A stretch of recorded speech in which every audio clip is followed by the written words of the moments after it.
आपने विश्व के इतिहास में संस्कृति और सभ्यताओं को मिटते हुए सिर्फ सुना होगा। इस समय जब आप ये वीडियो देख रहे हैं तब आप संस्कृति के पतन का न्यूनतम बिंदु और फिर वहाँ से उत्थान होना और उत्कृष्टता की ओर चलना ये आप अपनी आंखों से देख सकते हैं। सबसे प्राचीन सभ्यता के लोग जिनका सब कुछ लूटने का प्रयास किया गया, धन लूट लिया गया, गौरव लूट लिया गया, आदर्श लूट लिए गए, स्वाभिमान सम्मान लूट लिया गया था, संस्कृति को क्षीण कर दिया गया। यह बात है ब्रिटिश शासन के दौरान भारत की।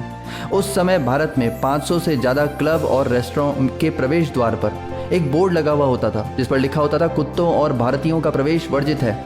यह कोई कानून नहीं था बल्कि अंग्रेजों द्वारा लागू किया गया नियम था।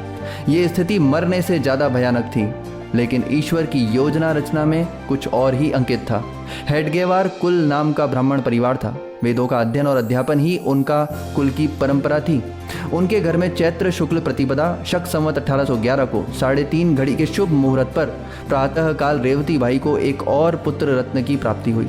अंग्रेजी गणना से यह दिन 1879 ईस्वी का 1 अप्रैल थी। भोसले परिवार की राजधानी नागपुर में विजय की ध्वज फहराते समय जन्मा यह बालक ही हिंदू राष्ट्र का दृष्टा और संगठन का सृष्टा और इस कहानी का नायक डॉक्टर केशव राव हेडगेवार था। बलिराम पंत हेडगेवार उस समय नागपुर में एक श्रेष्ठ विद्वान के नाते विख्यात थे। उनका सांसारिक जीवन यद्यपि निर्धनता का था, फिर भी वृत्ति सात्विक और स्वाभिमानी थी। बलिराम जी के पुत्रों में सबसे बड़े महादेव शास्त्री, दूसरे सीताराम जी, तीसरे केशव राव और पुत्रों के समान ही 3 पुत्रियां भी थी, सारू, राजू, रंगू। महादेव शास्त्री तथा सीताराम और केशव की आयु में काफ़ी अंतर था। सीताराम और केशव ने स्कूल में पढ़ना प्रारंभ किया, लेकिन बड़े भाई महादेव शास्त्री द्वारा गली की किसी शरारती गुट के लड़के को पीटने की आज्ञा देने पर यदि सीताराम जी और केशव राव जी दोनों ने बाहें चढ़ाकर उसे ठोक कर नहीं आए तो फिर मेरे हाथों की खूब मार खानी पड़ेगी। यह धमकी भी उन्हें सुनाई पड़ती थी और वह जानते थे कि यह धमकी केवल शब्दों तक सीमित नहीं है। परिस्थितियां हमेशा मनुष्य को नई दृष्टि देती हैं, लेकिन उसी को जो अपने अंदर के भाव को सुन सकता है। ऐसा ही हुआ। बालक हेडगेवार के साथ अपनी आयु के 8वें वर्ष में ही 22 जून 1897 को इंग्लैंड की महारानी विक्टोरिया के राज्यारोहण के 60 वर्ष पूरे हुए तो अंग्रेजों ने यह मौका अपने विजेता होने का डंका बजाने का उपयुक्त समय समझा। राज्यारोहण के दिन समूचे देश के स्कूलों को बच्चों को मिठाई बांटने की आज्ञा हुई।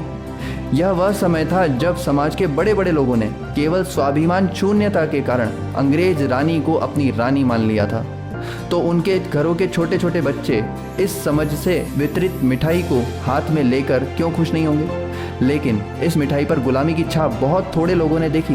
उनमें से एक बालक था डॉक्टर हेडगेवार। उसने वह मिठाई घर के कूड़े के ढेर में फेंक दी तो घर वालों ने पूछा, केशव गंभीर क्यों हो, लगता है तुम्हें मिठाई नहीं मिली।